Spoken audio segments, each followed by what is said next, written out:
Orbitando, un podcast de la Juntamenta, con Tomás Castellanos.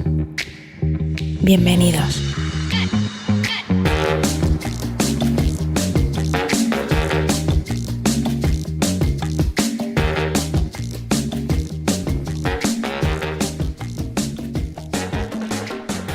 Hola, ¿qué tal? Muy buenas noches y bienvenidos sean toda esta gente linda y chévere que nos está escuchando a el primer capítulo de Orbitando, un podcast de la Juntamenta, donde estaremos hablando del acontecer cultural y social cubano con total desenfado y honestidad. Tenemos muchísimas cosas que comentarles que han estado aconteciendo en las pasadas semanas y empezamos con la denominación de una cubana en el jurado de los premios Oscar, la directora de casting Livia Batista. Termina el Living Away Fest en New York con Gabriela Bursal y William Ruiz. El cantautor cubano Sergio Lugo nos regala su single Es Ella, disponible ya en todas las plataformas digitales. Abre la exposición Cuando el recuerdo se convierte en polvo del artista cubano Ricardo Miguel Hernández.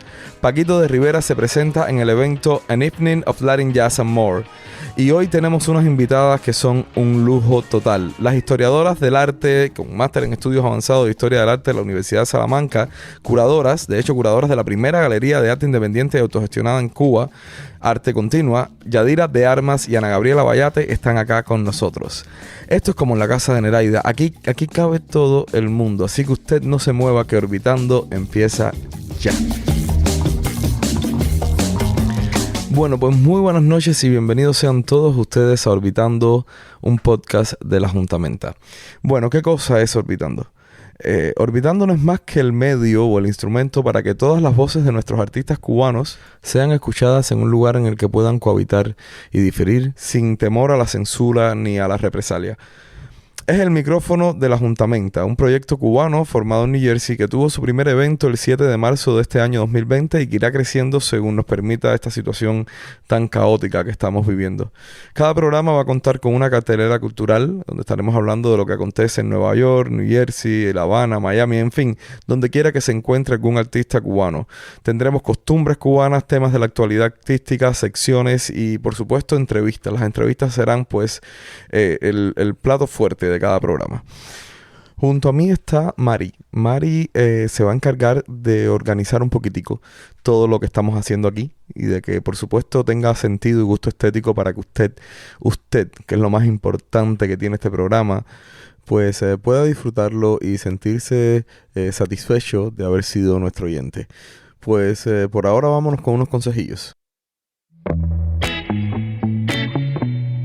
Orbitando Podcast, un programa cultural hecho a tu medida. Bueno, y en esta primera sección de consejillos vamos a estarles hablando acerca de cosas que hemos revisado en las pasadas semanas en las redes sociales y no queremos que ustedes se pierdan. El primer consejillo que le vamos a dar es el artículo También los enanos comenzaron albinos, por Carlos Aguilera, que se encuentra en la plataforma de Rialta Magazine. Queremos igual aconsejarlos a que vean la serie fotográfica Instituto Superior de Arte Rupestre de Rigoberto Oquendo, que se encuentra en el sitio web del Estornudo. Por otra parte, tenemos en YouTube el corto The Machine de GMB Productions, dirigido por el cubano Adolfo Mena Cejas. Y les repito, se encuentra disponible en YouTube. También quiero guiarlos hasta Spotify, porque ahí se encuentra el disco Habana 500 del guitarrista cubano Ricky Castillo. Y el disco no es más que una traducción sensorial acerca de estas memorias que él tiene de su ciudad de San Cristóbal de La Habana, a modo de homenaje por el aniversario 500 de la ciudad.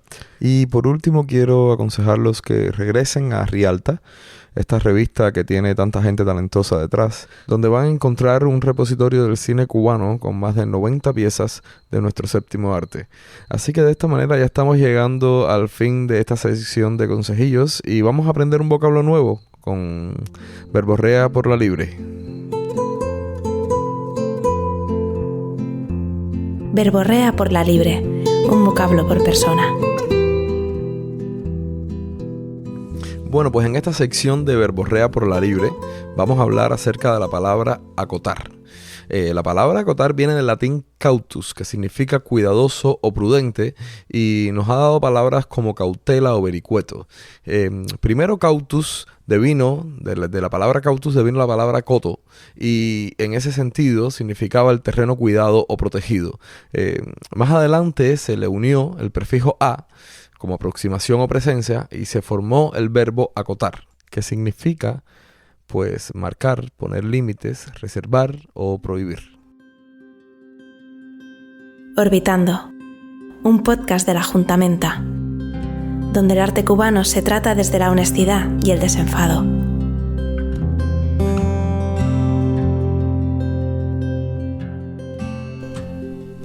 Bueno, tal y como lo prometimos al principio del programa, aquí tenemos con nosotros hoy a dos muchachas cubanas, historiadoras del arte, Ana Gabriela Bayate y Yadira de Armas. Yadira, buenas tardes, ¿cómo están? Hola, buenas tardes. Y Ana Gabriela, buenas tardes, ¿cómo están? Buenas tardes, muy bien. Oye, tremendo placer tenerlas aquí conmigo. Vamos a empezar haciendo unas cuantas preguntas. Y la primera, por supuesto, cuéntenos un poquito de ustedes, de cómo llegan desde que se gradúan en la Universidad de La Habana de Historia del Arte a donde están hoy, allá en España, y preparando ya varias exposiciones. Bueno, siempre me toca romper el hielo a mí. Bueno, ha sido un transitar un poco, parece corto, pero no lo ha sido realmente. Nos graduamos de Historia del Arte en el año 2013.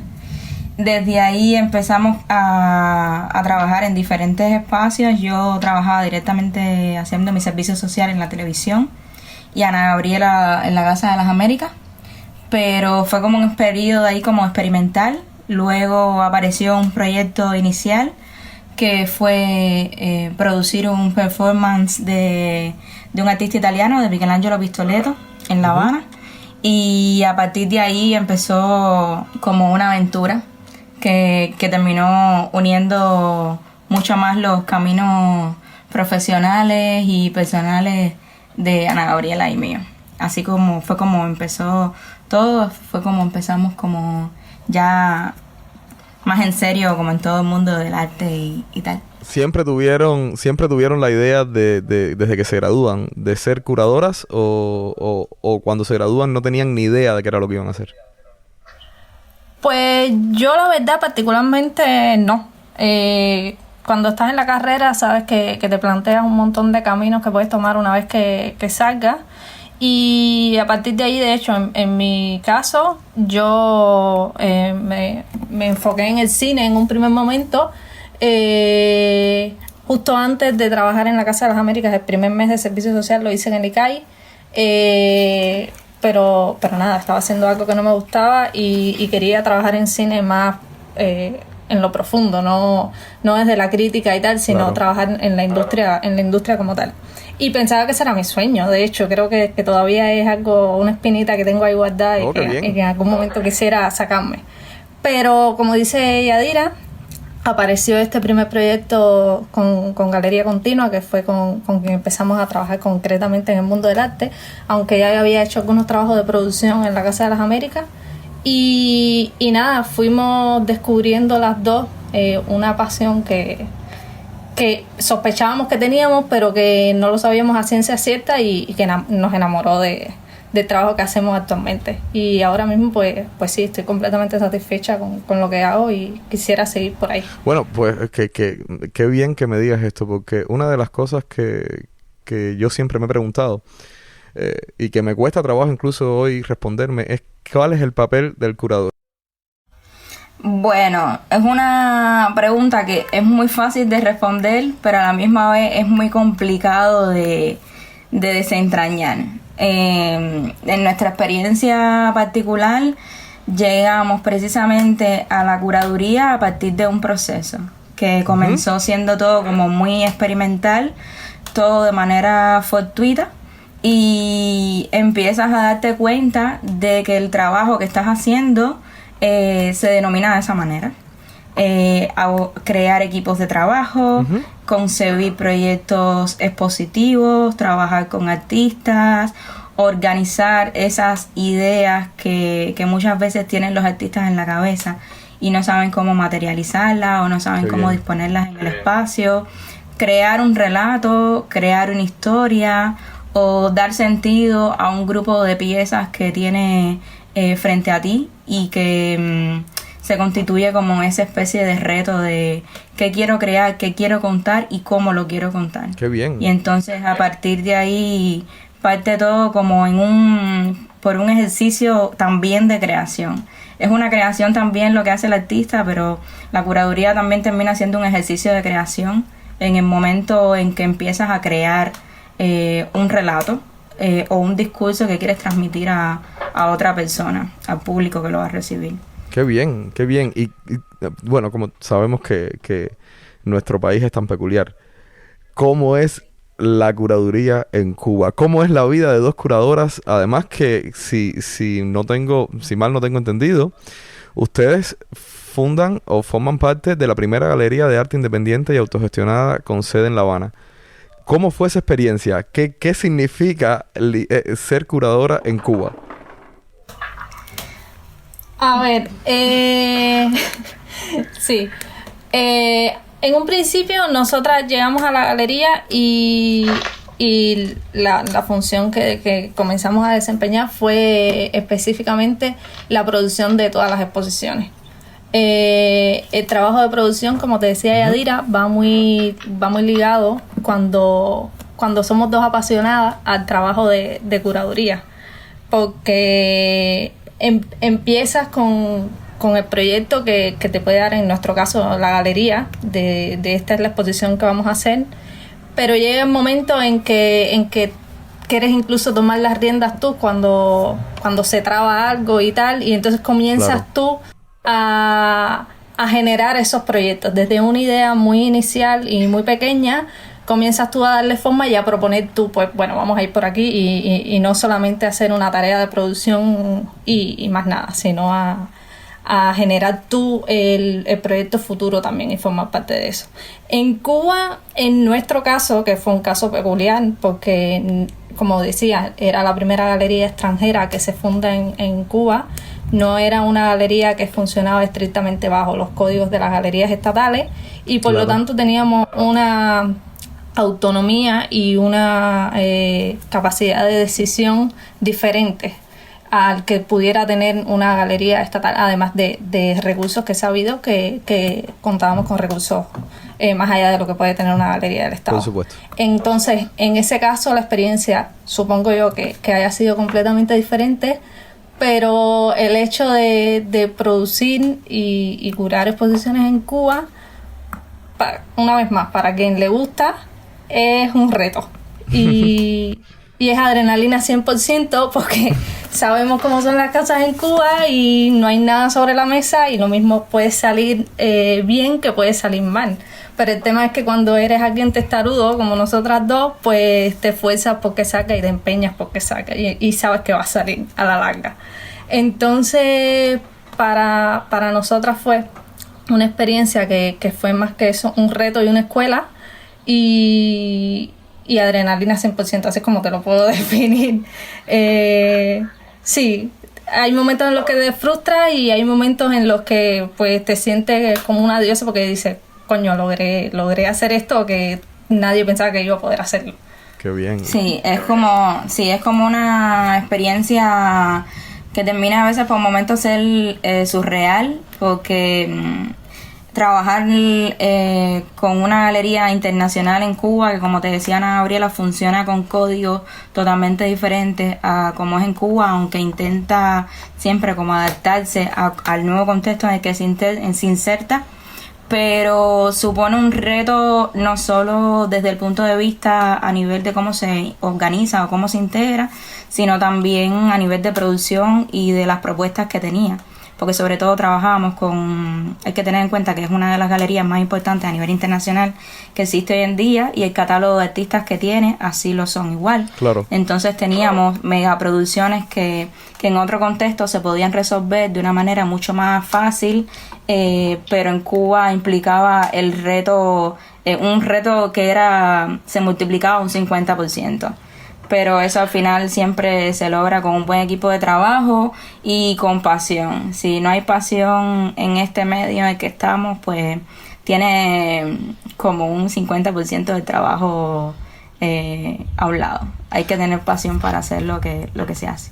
Y en medio de este reto, ¿no?, que era lograr fusionar una de las galerías de más prestigio internacional dentro del ámbito social cubano, que sabemos que es bien complicado, ¿cuál fue el mayor reto para ustedes? ¿Cuál fue el momento, si hubo, en el que quizás se miraron y dijeron, ok, esto es imposible, esto no lo vamos a poder hacer, esto, no hay manera humana que nosotros podamos lograr esto aquí? Sí. No fue una sola vez, fueron varias. No fue una sola vez. Eso, no fue una sola vez, fueron varias, pero siempre hay una que se convierte como en el sumum de todo.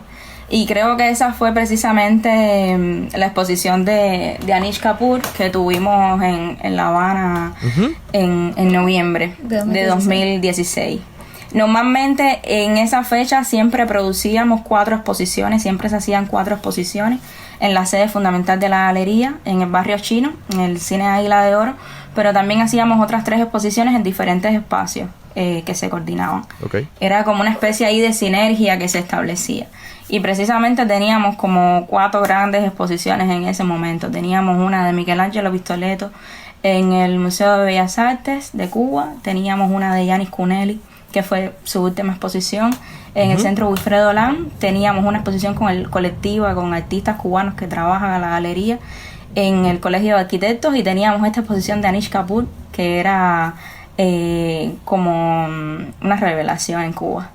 Y ahí en esa exposición nos miramos y dijimos, ahora nunca habíamos dejado de producir una obra por falta de recursos, por nada. Nunca se había dejado de producir ninguna exposición ni ninguna obra para ninguna exposición. Y pensamos que esa iba a ser la primera. Y no solamente lo pensábamos nosotras, lo pensaba todas las personas que teníamos alrededor, el equipo de trabajo, las personas de la galería, personas incluso que vinieron como apoyo incluso del estudio de Anish Kapoor, y pensamos que no se podía hacer. Pero como mismo nos miramos a los ojos y dijimos, no lo podemos hacer, dijimos como, esto se hace o se hace. Okay. Y al final fue una mega producción que hicimos, fueron obras que marcaron un antes y un después totalmente en lo que se exhibía a nivel de arte contemporáneo en Cuba. Y después de eso nos sentíamos satisfechas. Sentíamos que todo el trabajo que habíamos hecho no solo había valido la pena para nosotras, sino para cada una de las personas que había estado involucrada en ese proyecto, porque más que una experiencia artística, había sido una experiencia de vida. Entonces eso, poder compartirlo con amigos, con todo el que llegó después y decía, ¿cómo es posible que esta exposición tan grande esté en Cuba? ¿Cómo es posible que se haya producido algo así en Cuba? Entonces ya eso era para nosotros como, sí, pero fue la experiencia de la experiencia. Y dentro de la exposición,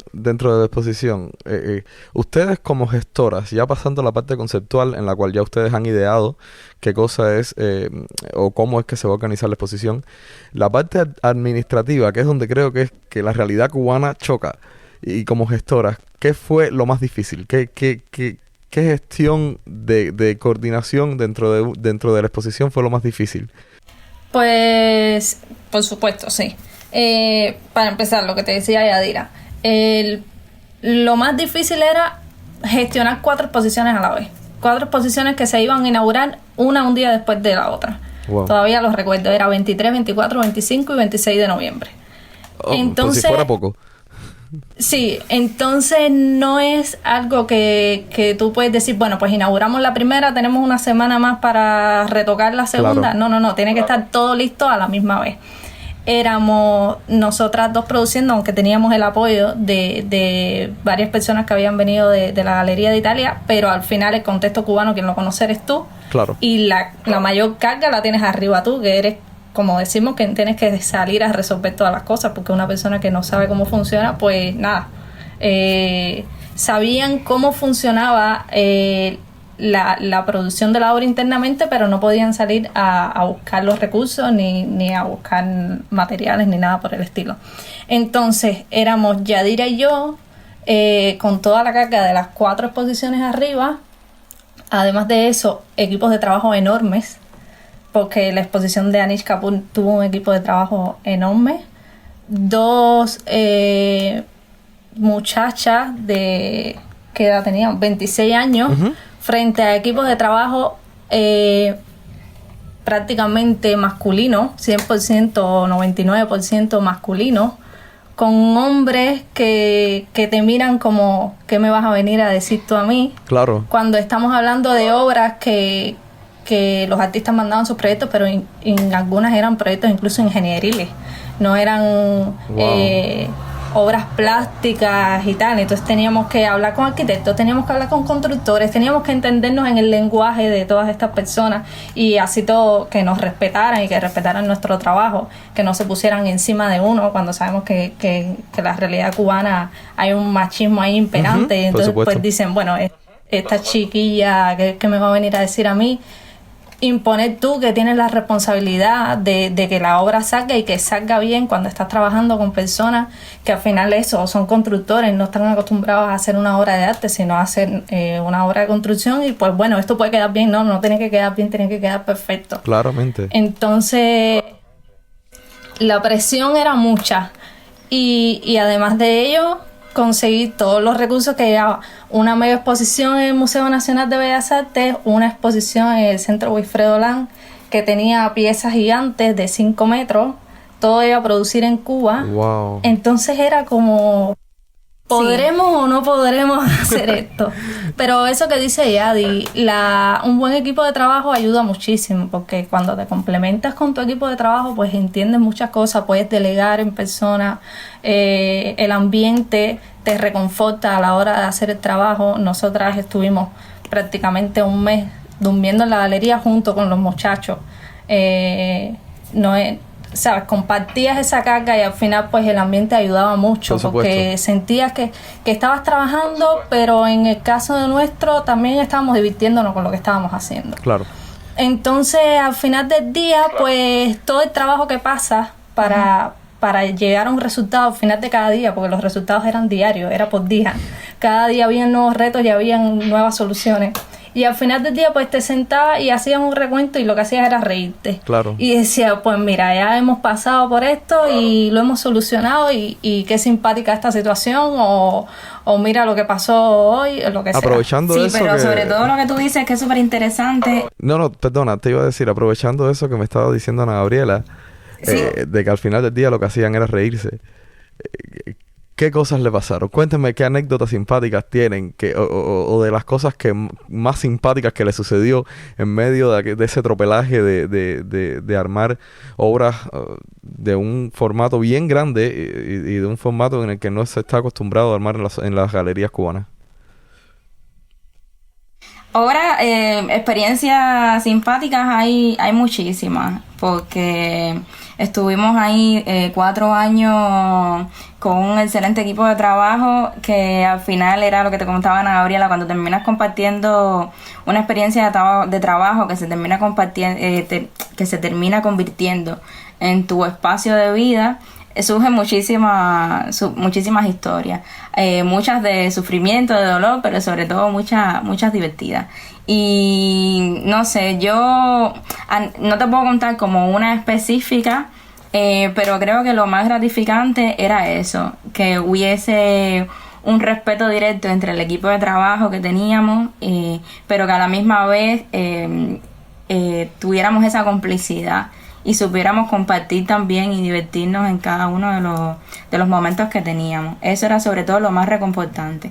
A ver, una experiencia que ya me la estaba recordando hoy, cuando el segundo trabajo que hicimos con Galería Continua, que fue la producción de todas las obras que llevó a la Bienal de La Habana de 2015, pues estábamos produciendo un performance de Miguel Ángelo Pistoleto en la Plaza de la Catedral, Tercer Paraíso, y estábamos trabajando con estudiantes de la ENA, de las escuelas de música, que tenían que salir de 3 puntos diferentes de La Habana Vieja y coincidir con una entrada simultánea en la Plaza de la Catedral, tocando una partitura que había compuesto un músico y formando el Círculo de Tercer Paraíso de Michelangelo Pistoletto. Entonces, pues se había organizado la filmación de todo el performance porque se iba a documentar. Teníamos un equipo de filmación con el que estábamos trabajando muy bueno y cada uno tenía como su walkie-talkie y tenían sus posiciones. Se había hablado con la catedral y nos habían dado permiso para grabar desde el campanario y nada, todo, aquello todo era una megaproducción, ¿no? Sí. Parecía una escena de una película. Todo tenía que ser muy sincronizado porque iba a haber un dron filmando justo sobre la plaza de la catedral cuando entraran los 3 grupos a la misma vez. Y entonces este dron salía de adentro de la catedral, se manejaba desde el campanario y tal. Y entonces nada, los muchachos del equipo de filmación eran los que tenían la última palabra en cuándo salir y dan la orden. Y entonces empezamos a salir todos, pero empiezan los fallos. Desde donde salía un grupo no llegaba la señal de walkie-talkie, entonces no oíamos, se oía todo entrecortado. Íbamos caminando y se oía que estaban hablando y entonces les respondíamos y le decíamos, pero ¿qué están diciendo? No se entendía nada. Y decimos, bueno, vamos a seguir caminando y a medida que nos vamos acercando oímos que dicen, ¿quién tiene la llave del campanario? En medio ya de que todo el mundo había arrancado y estábamos llegando. Y nosotros nos quedamos como, ¿qué? Y dicen, no, sí, ¿quién tiene la llave del campanario? Porque fuimos a entrar al campanario y está cerrado. Bueno, a esa hora el campanario estaba cerrado. A esa hora el campanario estaba cerrado. La persona que tenía que estar ahí, pues no estaba. Y no se pudo firmar desde esa locación, no se pudo firmar porque la persona encargada no estaba. No era nuestra, era una persona que trabajaba en la catedral. Pero fue muy simpático la anécdota. Fue muy simpático porque de repente fue como paramos, ¿qué hacemos? Seguimos caminando, pero el tropelaje que se armó de repente por la llave del campanario y además que estaban preguntándole a quienes no la teníamos y era como, yo no tengo ni idea de dónde está la llave del campanario de la catedral, pero fue súper simpático. Y anécdotas pasaban un montón, siempre estábamos, muchas veces estábamos con la presión del contrarreloj por la situación. Me puedo imaginar. Que te decíamos de producir en Cuba.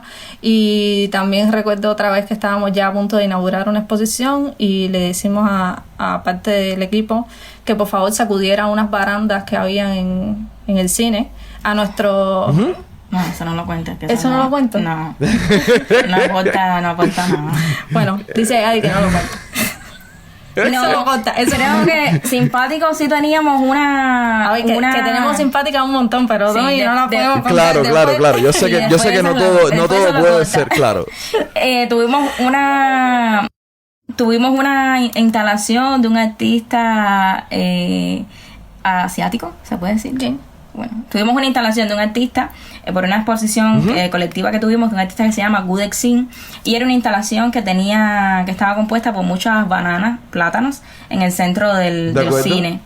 Y la obra era una obra en proceso que comenzaba con los plátanos en su estado inicial para todo el proceso de maduración y putrefacción. Y entonces las personas iban a la galería porque normalmente tenemos el concepto de que la obra de arte no se toca, no se come, no se mira, pero hay obras que son interactivas y esta era una obra interactiva. Y entonces iban muchas personas a la galería y nos preguntaban que si se podían llevar las bananas para su casa, si se podían llevar los plátanos para su casa. Después, cuando se estaban pudriendo, también que si se lo podían llevar para los animales, y nosotros que sí. Pero era simpaticísimo porque todos los días llegaban personas a la galería preguntando si podían llevárselo y tal. Y era muy simpático. Sí. Menos mal que no se corrió la voz de que se podían llevar los plátanos. Bueno, si no hubiera sido un agro en la esquina, era... Sí. Pero sí, hemos tenido varias experiencias con el público en ese sentido. Déjenme hacerles una pregunta que me parece que quizás ustedes hubiesen valorado escuchar hace unos años atrás. ¿Qué consejo le darían a los jóvenes que hoy por hoy están estudiando, se están graduando o que piensan coger la carrera de Historia del Arte con el fin de ser curadores? ¿Qué le dirían si los tuviesen enfrente? Eso es súper complicado porque A ver, yo realmente el primer consejo que les daría sería como aprovechar el tiempo en el que estás estudiando. Muchas veces entramos a la carrera de Historia del Arte y me menciono a mí misma porque tenemos algún tipo de interés o de acercamiento. Hay quien tiene muy definido lo que quiere y entra buscando específicamente lo que sabe. Pero al final, cuando empiezas a recibir todas las informaciones, todos los contenidos, que empiezas a formarte, es cuando empiezas a darte cuenta los diferentes caminos que puedes tener una vez graduado de la carrera. No es posible, o yo no lo considero posible, que te gradúes siendo un curador o que te gradúes siendo un gran crítico de arte. Son profesiones que llevan un proceso. Nosotros, yo considero que aún estamos, a pesar de los años de trabajo y la experiencia que tenemos, y hablo por mí también, que estamos iniciando. Es una profesión que lleva mucho de sacrificio, pero sobre todo lleva mucho de conocimiento, lleva mucho de experimentar ya una vez que estás dentro de él, porque ya una vez que estás ahí, que empiezas a tomar la experiencia, que empiezas a ver cómo funciona, que empiezas a ver los caminos que puedes tener, es que realmente tú puedes decir, bueno, mira, pues me decido a ser comisario, o como internacionalmente se conoce, o como un curador de arte. ¿Y a qué se dedica un curador de arte? ¿Cuál es el trabajo que voy a hacer? ¿O me dedico a la crítica de arte? ¿O intento combinar ambas profesiones? Pero sobre todo, el consejo que le puedo dar es, uno, estudiar, sobre todo, nutrirse, formarse, porque los conocimientos académicos que nos da la universidad son una parte de esos conocimientos que en la vida vas a tener para desarrollar este tipo de profesión. El resto se adquiere en la práctica directa. Hay que visitar muchas exposiciones, hay que estar en todos los eventos posibles, hay que pasar todos los cursos posibles, hay que formarse primero para entonces después comenzar a trabajar y desarrollarse en este medio. Es mi humilde opinión. Sí, yo creo que has terminado justo con lo que yo quería decir, que mi consejo personalmente es la humildad. Esta es una profesión de mucho ego y yo creo que si le daría un consejo a alguien que esté estudiando, lo primero que le diría es que nunca deje esa humildad de lado. No salir de la carrera pensando que ya somos lo que queremos ser, sino estar abierto todo el tiempo a aprender. No vamos a dejar de aprender nunca, y no hay mejor manera de aprender que con humildad, que diciendo, pues, que reconociendo que no sabes algo y que necesitas aprenderlo.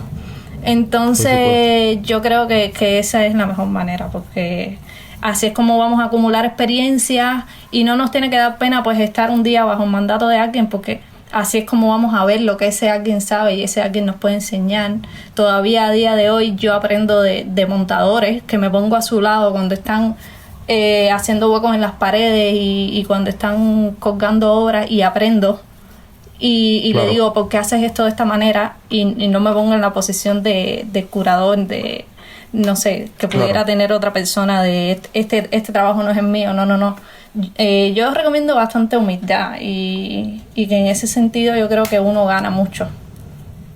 Bueno, y cuéntenme, ahora sí ya, cuéntenme qué cosas es lo que están haciendo ahora mismo. Cuéntenme qué está pasando en Salamanca con Yadira y con Ana Gabriela. Bueno, en Salamanca han pasado muchas cosas. Salamanca, sí. Salamanca nos ha sorprendido de una manera muy, muy interesante, pero a la vez muy reconfortante, porque terminó siendo un nuevo contexto de vida. Nos hemos venido a hacer una maestría en arte contemporáneo y al final hemos terminado más tiempo quizás del que teníamos planteado. Quizás también por todos los conocimientos y por toda la trayectoria con la que veníamos, empezaron yo creo siempre mucho como en las casualidades, pero también en las alineaciones. Entonces han coincidido muchas cosas, hemos coincidido en muchos escenarios con diferentes personas, y al final han llegado a nosotros proyectos en muy poco tiempo, pero que han sido prácticamente fruto de la coincidencia, pero también de esas energías que uno va desprendiendo y va liberando. Tuvimos un primer proyecto expositivo al cual nos convocaron, que fue una exposición colectiva que hubo, a la que nos llamaron para hacer la asistencia de comisariado, de curaduría, de una colección de arte cubano en el Museo de Arte Contemporáneo de Salamanca, el Domus Artium, donde estuvimos de becarias durante el periodo de la maestría. Y ahora recientemente, hace muy poquito tiempo, acabamos de inaugurar una exposición colectiva a la que hemos sido invitadas de comisariar, con 3 colecciones que resguarda el Museo de Arte Contemporáneo de Salamanca, el Domus Artium, la propia colección del museo, la colección de la Fundación Coca-Cola y la colección Luciano Méndez Sánchez, que ahora es una colección de arte cubano que está resguardada por 4 años, ha sido cedida por su dueño por 4 años a la ciudad de Salamanca para que sea exhibida en diferentes contextos.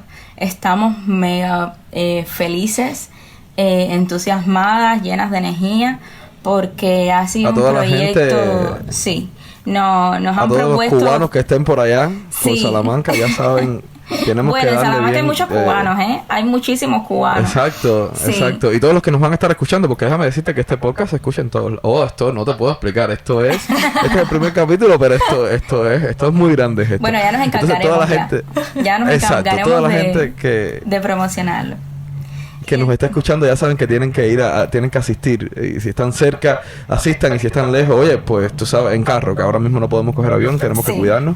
Pero asistan también. Hay que llegar. Pues sí, hay tiempo que estará hasta principios de noviembre. Sí, la exposición va a estar hasta principios de noviembre y está enfocada hacia los discursos de género, tomando como punto de partida la figura femenina, pero para entrar en otros discursos más profundos. Y estamos súper felices porque tenemos una exposición que siempre nos han movido mucho, como las experiencias, y queríamos precisamente con esta exposición que quien visitara no solo ponerlo a reflexionar a partir de las obras, sino también por la experiencia sensorial que se puede crear dentro de una exposición.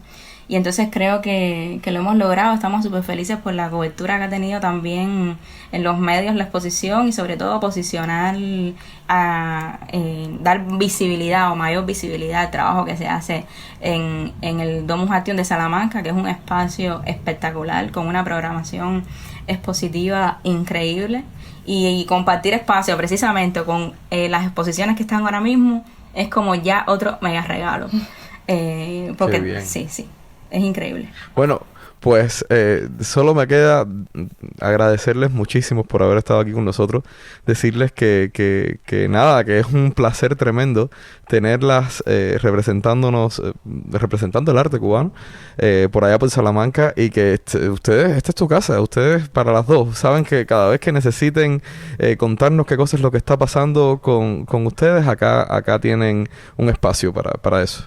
Pues muchas gracias a ti, Tomás, por la invitación. De verdad ha sido un buen momento el que hemos pasado, porque nos hemos reconectado de nuevo la amistad que tenemos y la hemos pasado bien conversando.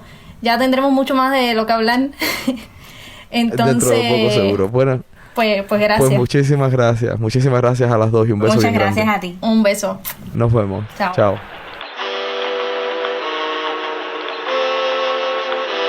Pepillarte. Arte para los pepillos.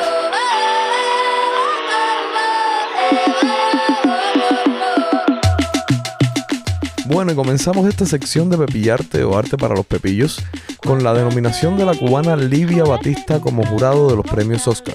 Livia es directora de casting con casi 40 años de experiencia en el sector cinematográfico y ha sido nominada junto a otros 2 cubanos, el músico Arturo Sandoval y la actriz Ana de Armas, a formar parte de este grupo de 819 miembros que se insertan en la Academia de Ciencias Cinematográficas de los Estados Unidos. Hace apenas unos días, Lidia se mostró a favor de que el humorista cubano Alexis Valdés lo dejasen entrar a la isla de visita, lo que suscitó la respuesta y el apoyo de un sinnúmero de figuras del gremio del arte cubano. Nosotros desde aquí, desde Orbitando, queremos enviarle pues un abrazo a Livia y las felicitaciones también tanto a ella como a Ana de Armas y a Arturo Sandoval. Continuamos entonces con el cierre de la segunda edición del Living Away Fest en Manhattan a cargo de Gabriela Bursal, bailarina cubana de ballet contemporáneo, y el teatrólogo William Ruiz. En estos momentos se está preparando un archivo digital para que ustedes puedan acceder más adelante a las obras que participaron en el festival en su website www.livingaway.org www.livingaway.org. En palabras de sus organizadores, Living Away quiere celebrar la movilidad humana más allá de las limitaciones de fronteras y nacionalidades, en un lugar en el que los artistas internacionales se unan y exploren conjuntamente las potencialidades de sus prácticas e historias personales, y compartirlo con comunidades locales y virtuales localizadas fuera del alcance de las instituciones programadoras tradicionales. Una vez más les recordamos que toda esta información se encuentra en el website oficial del festival, livingaway.org. El cantautor cubano Sergio Lugo acaba de lanzar su primer single, Es Ella, que ya se encuentra disponible en todas las plataformas digitales. Vamos a añadirlo de todas maneras a una lista de reproducción que estamos creando en Spotify para que usted, cuando está manejando o cuando está sentado en su casa o cuando sencillamente quiere relajarse, pues busque en Spotify esta lista de reproducción de Orbitando Música, se va a llamar Orbitando Música, y ahí van a encontrar este primer single de Sergio Lugo, Es Ella. Según Sergio, Es Ella es una canción que nos habla del amor como tabla de salvación en los momentos más difíciles. En este tema colaboraron músicos cubanos como Ricky Castillo, Michelle Mendrano Brindis, Sergio Valdés, Marvis Manzanet y Rafael Aquino. El videoclip es una coproducción entre Grey Cruz, Gabriel Alemán y el propio cantautor Sergio Lugo. Por otra parte, comienza la exposición virtual Cuando el recuerdo se convierte en polvo, del artista cubano Ricardo Miguel Hernández, curada por Jenny Hernández Valdés y patrocinada por el South Florida Latin American Photography Forum. La muestra fue inaugurada el 1 de agosto y estará disponible hasta el 27 de octubre próximo online en el sitio web www.theexhibit.io. Además, les recomiendo un artículo escrito en Rialta que se titula Memoria e Historia Cubanas en una exposición, Cuando el recuerdo se convierte en polvo, por Ángel Pérez, y es acerca de la exposición que recién mencionamos.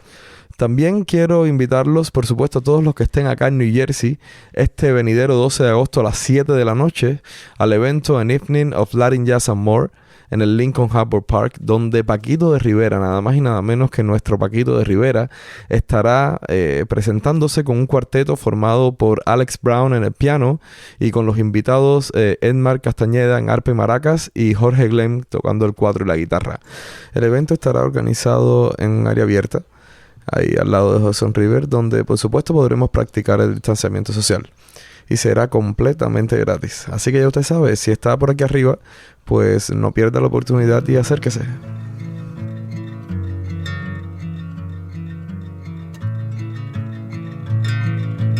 Bueno, y como todo lo que comienza también se acaba, esa musiquita que están escuchando ahí detrás significa que estamos llegando al final del primer capítulo de Orbitando.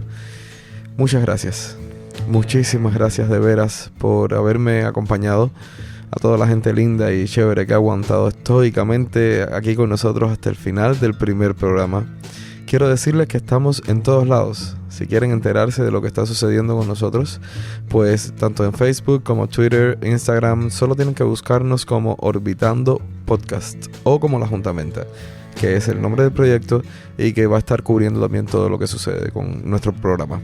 Si le gustó, si en definitiva le gustó lo que acabamos de hacer hoy, pues lo invito a que vaya a sus redes sociales, al mismo Facebook, y coja a toda la gente que le cae bien, y esa gente linda que tanto usted quiere, y le envíe el programa y le dice que nos escuche y que por favor lo comparta con otra gente que está buscando el quehacer del arte de nuestro país. Y si no le gustó, pues usted coge a toda la gente que le cae mal de su Facebook, que quién sabe, a lo mejor son más, y también se lo envía como un acto de ataque.